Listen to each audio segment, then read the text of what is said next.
अरे आई, तुम्ही का बरं झाडताय? अगं कचरा झाला आता म्हणून झाडत आहे. नाही नाही, मी झाडेन. आणि हे काय, तुम्ही तयार नाही झाले अजून? कुठं जायचंय? काय आई, मी तुम्हाला सांगितलं होतं ना की आज माझ्या मैत्रिणीच्या मुलीचं बारसं आहे म्हणून, आणि आपल्याला जायचं आहे म्हणून. तू जा बाई, मी तर काही येत नाही. अरे आई नाही ना, तिने आवर्जून सांगितलं की तुझ्या सासूबाईला घेऊन येजो म्हणून. तुम्हाला यावंच लागते बरं. बघा मी तयारी झालेली आहे. बरं येते मग, मी करा, तयारी मी करते. झाडून काढते. हो हो. का ग पण साडी कोणती घालू मी? अरे आई, ती साडी घाला ना. मागच्या वर्षी ते मामांच्या लग्नात घेतली नव्हती का तुम्ही, त्यांच्या मुलाच्या लग्नात? ती घाला ना. चांगली दिसेल का ती? मग ती छान दिसते म्हणून तुम्हाला सांगते मी, काढा ती साडी. ही का? हा, हीच तर बोलली मी. बरं बरं. बघा बरं किती सुंदर साडी आहे. हो हो मग हा इथं लवकर तयार हा. हो हो आई चला, झाली का तयारी? हो झाली. पण का ग त्या पोरीसाठी काही घेतलं का नाही? अरे आई, तिच्या मुलीसाठी ड्रेस घेतला हा? आणि तिच्यासाठी साडी घेतली. हो, बरं बरं ठीक ठीक आहे आहे, चला. हो चल. मला तर अशा लोकांचा एवढा राग येतो ना की एका रांगेत उभं करायचं, असं गोळीनं धाड धाड धाड ओढून टाकायचं त्यांना.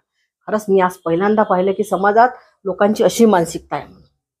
खरंच ना, संताप येतो मला अशा गोष्टींचा, संताप. अगं जाऊ दे ग, असतात असे काही काही लोक बुरसटलेल्या विचारांचे. अगं त्यांच्यामध्ये ना शिक्षणाचा अभाव असते, अशिक्षित लोक असतात ते. जाऊ दे ना.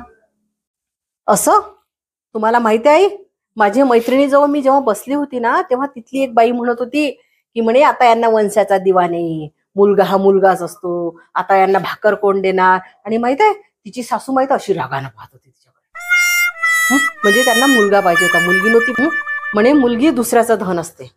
हा, एवढा राग आला होता नाही मला. आणि त्यात माहित आहे का, तिची ननद आली पण तिच्या सासूला काय म्हणते की आई, मी तर तुला पहिलंच म्हटलं होतं की मला ही वहिनी पसंत नाही, माझ्या पसंतीची मुलगी केली असती तर म्हणे तुला वंशाचा दिवा मिळाला असता. सांगाई असे त्यांचे विचार आहे मुला आणि मुलीबद्दल. मला ना असं वाटत होतं की एखादीचं डोकंच फोडावं तिथे. पण मी स्वतःवर एवढा कंट्रोल केला नाही, आणि म्हणून तर तुम्हाला पटकन घरी घेऊन आली. जाऊ दे ग, कशाला विचार करते एवढा? त्यांना माहिती नाही मुलगी आहे घराची लक्ष्मी असते. अगं आजकाल ना मुलं करतात ना, त्याच मुली पण करतात. आजकाल किती मोठ्या मोठ्या पदावर मुली आहेत. असा भेदभाव करू नये.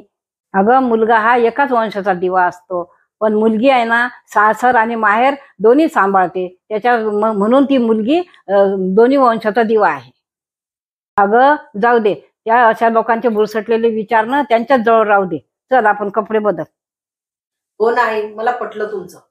काही त्यांच्या नादी लागायला पुरत नाही. मी तर देवाला प्रार्थना करते की ती मुलगी इतकी शिकाव आणि एवढ्या मोठ्या पोस्टवर व्हा आणि त्या आई वडिलांचं नाव रोशन करा. जाऊ द्या, चला आपण